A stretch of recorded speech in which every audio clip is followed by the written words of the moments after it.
Bienvenue à l'actualité de dimanche à dimanche. Haïti au bord du gouffre appelle à l'unité pour sauver la nation.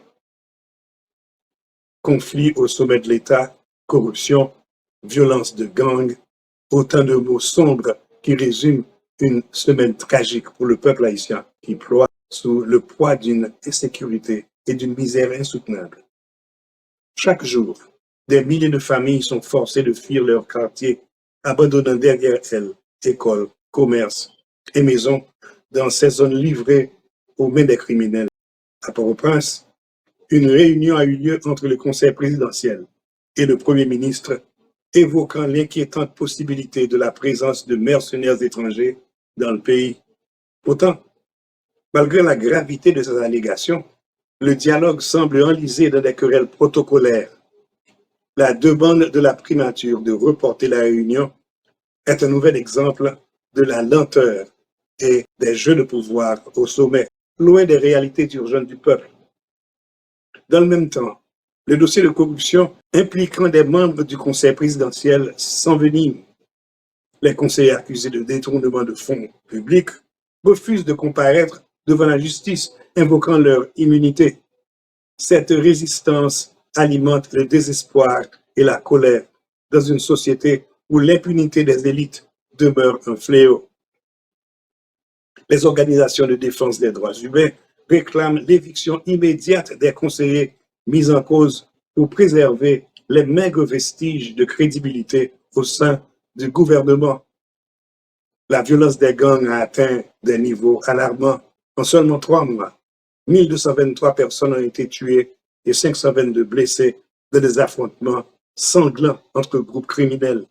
Ces chiffres, issus du rapport de l'ONU, dressent un bilan insoutenable.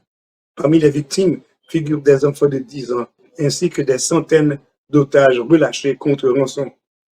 Cette guerre silencieuse consume les âmes et laisse une population traumatisée, abandonnée à elle-même.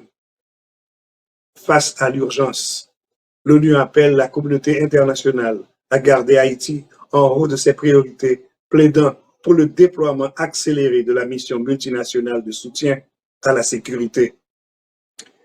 De leur côté, les autorités haïtiennes ont promis de renforcer la lutte contre les gangs, mobilisant les forces de police et de l'armée pour reprendre les zones occupées. Mais sur le terrain, la réalité reste désolante. Les gangs repoussent sans cesse les limites, s'attaquant désormais aux communautés rurales isolées, comme en témoigne l'enlèvement récent de paysans à Doko. L'appui de partenaires étrangers comme le contingent salvadorien pourrait renforcer cette lutte contre les gangs. Mais les défis sont immenses et le peuple haïtien ne peut plus attendre. Les dirigeants doivent agir avec responsabilité et dignité. Face à une nation au bord du gouffre, nous en appelons à une prise de conscience immédiate. Il est temps pour les leaders politiques de se ressaisir et de retrouver la voie de l'unité afin de s'attaquer aux vrais problèmes du pays. Haïti a trop souffert. Seule une volonté résolue au service du peuple et de la justice pourra redonner à cette nation une chance de réconciliation et de paix.